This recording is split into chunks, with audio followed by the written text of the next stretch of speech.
اعوذ باللہ السمیع العلیم من الشیطان الرجیم من حمزہ ونفخہ ونفثہ بسم اللہ الرحمن الرحیم۔ آج ہم آپ کو پیر محمد کرم شاہ الازہری کا فتویٰ دکھائیں گے کہ ان کا فتویٰ کیا ہے۔ یہ ہے سورۃ الرعد اور یہ آیت نمبر آپ دیکھ لیجئے 14 ہے، پارہ نمبر 13 ہے۔ لہو دعوت الحق والذین یدعون من دونہ لا یستجیبون لہم بشیء الا کباسط کفیہ الی الماء لیبلغ فاہ وما ہوا ببالغہ وما دعاء الکافرین الا فی ضلال۔ صرف یہ ایک آیت ہم نے تلاوت کی ہے، اس کا ترجمہ دکھاتے ہیں احمد رضا کا۔ دیکھیے احمد رضا ترجمہ کرتے ہیں کہ اسی کا پکارنا سچا ہے، یعنی اسی کا پکارنا حق ہے یا اسی کا پکارنا صحیح ہے، اور اس کے سوا جن کو پکارتے ہیں۔ یہ ترجمہ دیکھ لیجئے گا، اس کے سوا جن کو، یعنی کسی کو بھی اس کے سوا، اللہ کے سوا کسی کو جس کو بھی پکارتے ہیں، اس کے سوا جن کو پکارتے ہیں وہ ان کی کچھ بھی نہیں سنتے۔ کچھ بھی ترجمہ کیا ہے احمد رضا کا؟ نہیں سنتے، مگر اس کی طرح جو پانی کے سامنے اپنی ہتھیلیاں پھیلائے بیٹھا ہے کہ اس کے منہ میں پہنچ جائے اور وہ ہرگز نہ پہنچے گا، اور کافروں کی ہر دعا بھٹکتی پھرتی ہے۔ ٹھیک ہے، یہ آپ نے ترجمہ دیکھا احمد رضا کا۔ اب ہم آپ کو ضیاء القرآن کے مصنف پیر محمد کرم شاہ الازہری کا فتویٰ دکھائیں گے۔ اب آپ دیکھیے، یہ اس کے مصنف ہیں پیر محمد کرم شاہ الازہری، اور اس کا نام ہے تفسیر ضیاء القرآن۔ ٹھیک ہے، اب یہ آپ کو میں آیت بھی دکھا دیتی ہوں۔ یہ آیت نمبر 14 ہے، اور یہاں دیکھیے، تو اس کو ہر شخص جو ہے اس آیت کو اپنے گھر میں دیکھ سکتا ہے، اور ضیاء القرآن سے وہ یہ تفسیر بھی دیکھ سکتا ہے، ترجمہ بھی دیکھ سکتا ہے۔ یہاں جو اللہ تعالیٰ نے یہ آیات ذکر فرمائی ہیں، تو اس سے آگے پیچھے اللہ تعالیٰ نے اپنی قدرت کی بے شمار نشانیاں بیان فرمائی ہیں۔ ٹھیک ہے، تو میں نے تو صرف آپ کو ایک آیت یہاں پر سنائی ہے۔ اب آپ ان کا فتویٰ دیکھیے۔ پہلے تو بتوں کے بارے میں بات کی ہے، اور اس کے بعد انہوں نے بتایا، دیکھیے، کہ اس سے کسی کو یہ غلط فہمی پیدا نہ ہو کہ اگر لکڑی یا پتھر سے گھڑی ہوئی کسی مورتی سے یہ معاملہ کیا جائے، یعنی اس سے مانگا جائے، اس سے فریاد رسی کی جائے، اس سے استغاثہ کیا جائے، تو کفر اور شرک ہے۔ لیکن اگر کسی انسان سے جو زندہ ہے، جس کی آنکھیں ہیں وہ ان سے دیکھتا ہے، جس کے کان ہیں وہ ان سے خوب سنتا ہے، اس سے یہ معاملہ کیا جائے تو شرک نہ ہوگا۔ یہ ان کا فتویٰ ہے۔ بلا شبہ، یہ دیکھیے، بلا شبہ وہ بھی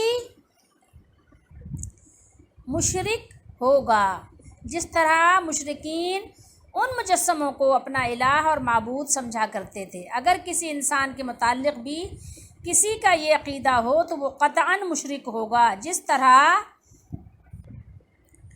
یہ خیال کر لینا بدبختی ہے، اسی طرح یہ تصور کر لینا بھی حقیقت ناشناسی ہے کہ اگر کسی اللہ تعالیٰ کے مقرب بندے سے دعا کی درخواست کی جائے یا بارگاہ رسالت میں استغاثہ کیا جائے۔ استغاثہ جانتے ہیں؟ کیا جائے، ابھی میں استغاثہ کا آپ کو معنی بتا دیتی ہوں۔ استغاثہ کیا جائے تو یہ بھی شرک ہو جاتا ہے۔ یہ ان کا فتویٰ ہے، ہر شخص اپنے گھر میں دیکھ سکتا ہے۔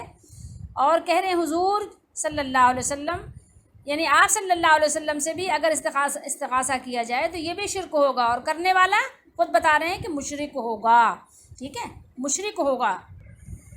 تو بارگاہ رسالت میں آپ صلی اللہ علیہ وسلم میں استغاثہ کیا جائے تو یہ بھی شرک ہو جاتا ہے۔ اب بتائیے کہ یہ شرک ہو جاتا ہے، اور یہ خود کہہ رہے ہیں کہ کرنے والا مشرک ہو جاتا ہے، تو اب بتائیے کہ اگر کوئی کہتا ہے اغثنی یا رسول اللہ، احمد رضا کا شعر ہے، اغثنی یا رسول اللہ، یا رسول اللہ میری مدد کیجئے، میری مدد کو آئیے، یا اسی طرح کہتے ہیں کہ یا شیخ عبد القادر جیلانی شیئا للہ۔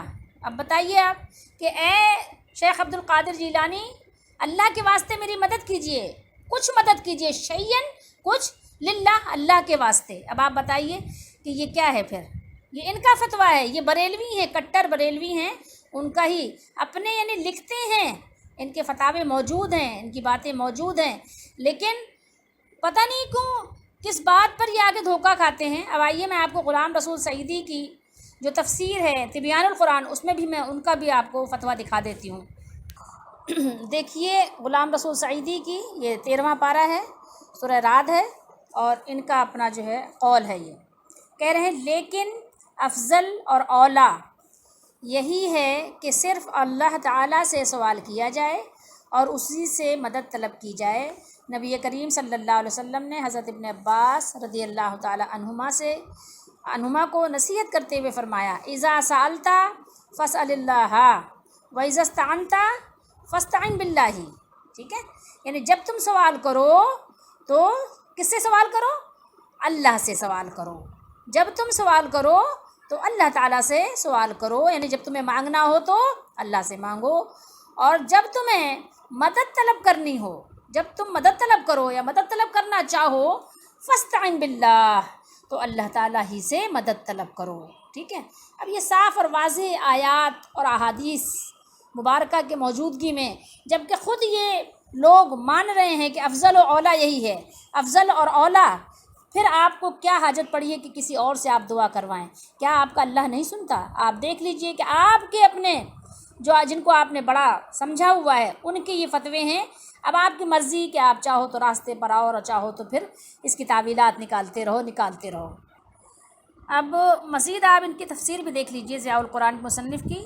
کہہ رہے ہیں کہ جو بے جان بتوں کے پجاری ہیں اور ان کی پوجا کرتے ہیں، ان سے دعائیں مانگتے ہیں اور ان کی محرومی اور نامرادی کو ایک بڑی دل نشین مثال دے کر واضح کیا گیا ہے۔ فرمایا کہ ان کی مثال ایسی ہے جیسے کوئی پیاسا ایسے کنویں کے دہانے پر بیٹھا ہو جس کی تہہ میں پانی کھڑا ہے، ٹھیک ہے، یعنی پانی ٹھہرا ہوا ہے، وہ اس کی طرف ہاتھ بڑھاتا ہے تاکہ پانی اوپر آ جائے، لیکن اس بے جان اور بے شعور پانی کو کیا خبر کہ ایک پیاسا کنویں کے کنارے پر بیٹھا ہوا ہے، بڑی بے تابی سے اس کی طرف ہاتھ بڑھا رہا ہے۔ یہ بات تو ہے کہ کنویں پہ بیٹھ کر، لیکن میں یہ آپ سے کہہ رہی ہوں کہ آپ اگر ایک گلاس پانی اپنے سامنے بھی رکھ دیں، بالکل آپ کے سامنے پانی پیالے میں، گلاس میں، جگ میں رکھا ہوا ہو، اور آپ اس سے بھی کہیں کہ پانی میرے منہ میں آ جا، جب بھی نہیں آئے گا۔ آپ نہر کے کنارے بیٹھے ہوں، پانی آپ کے سامنے سے بہہ رہا ہو، جب بھی وہ آپ کے منہ میں نہیں آئے گا۔ کنویں کی بات تو بہت دور کی ہے، اس کے لیے تو رسی ڈول بھی چاہیے ہوگا، پتہ ہے آپ کو۔ آپ نے گلاس ہاتھ میں لے لیں، لیکن جب تک آپ منہ میں نہیں لگائیں گے پانی نہیں جائے گا، منہ لگانا پڑے گا آپ کو اس کے لیے۔ تو اسی طریقے سے اللہ تعالیٰ نے مثال دے کے سمجھایا ہے، سمجھنے کی کوشش کیجئے۔ تو یہ بتا رہے ہیں کہ بے تابی سے اس کی طرف ہاتھ بڑھا رہا ہے تاکہ پانی اوپر آ جائے اور اس کے منہ میں داخل ہو کر اس کی پیاس کو دور کر دے۔ وہ پانی نہ تو اس کی آواز سنتا ہے، نہ اسے دیکھتا ہے، نہ اس کی شدت پیاس یا تشنگی کہہ رہے ہیں سے باخبر ہے۔ کچھ نہیں ہے پانی کے لیے، کوئی شعور نہیں ہے، اور نہ ہی اس میں اتنی قوت ہے وہ خود بخود نیچے سے اوپر چلا جائے۔ پانی کے اندر اتنی طاقت بھی نہیں ہے، اور اپنے طالب کی پیاس کو بجھا دے جو اس کو طلب کر رہا ہے۔ بس یہی حال ان مشرکین کا ہے جو بتوں کے سامنے ہاتھ پھیلا پھیلا کر دعائیں کرتے ہیں، لیکن وہ بے جان مجسمے نہ سنتے ہیں، نہ دیکھتے ہیں، نہ ان کی مصیبت کا انہیں کچھ احساس ہوتا ہے، نہ وہ انہیں نفع پہنچانے کی طاقت رکھتے ہیں۔ اس لیے ان سے دعائیں مانگنا اور فریادیں کرنا بے محل اور بے معنی ہے۔ ٹھیک ہے، یہ انہوں نے یہاں پر بیان کیا۔ لیکن بالکل اسی طریقے سے آپ قبروں کے پاس جب بیٹھتے ہیں، یہاں قبروں کا ذکر نہیں کیا، نیچے میں نے پڑھ کے آپ کو سنا دیا، تو انہوں نے بتایا ہے کہ رسول اللہ صلی اللہ علیہ وسلم کو بھی استغاثہ نہیں کر سکتے، اور کیا تو شرک ہوگا اور کرنے والا مشرک ہوگا۔ خود ان کا فتویٰ میں نے آپ کو دکھا دیا۔ لیکن ایک بات آپ یاد رکھیے کہ اللہ تعالیٰ نے یہاں جو بات فرمائی ہے، یہاں نکرہ کی صورت میں فرمائی ہے، اور نکرہ عموم کا فائدہ دیتا ہے۔ دیکھیے یہ بھی نکرہ ہے، یدعونا، جو پکارتے ہیں، جو کوئی بھی پکارتا ہے، پکارنے والا کوئی بھی ہو، من دون ہی، اللہ تعالیٰ کے سوا، اللہ کے علاوہ کسی کو بھی پکاریں، کسی نبی علیہ السلام کو، کسی اللہ کے نیک بندے کو، صحابی کو، کسی کو بھی پکارنا۔ اور یہاں دیکھیے یستجیبون، یہ بھی نکرہ ہے اور یہ عموم کا فائدہ دیتا ہے۔ لا یستجیبون، وہ نہیں جواب دے سکتے۔ یہ ترجمہ کس کا ہے؟ وہ جواب نہیں دے سکتے، یا وہ جواب نہیں دے سکتے، وہ نہیں جواب دے سکتے۔ انہیں کچھ بھی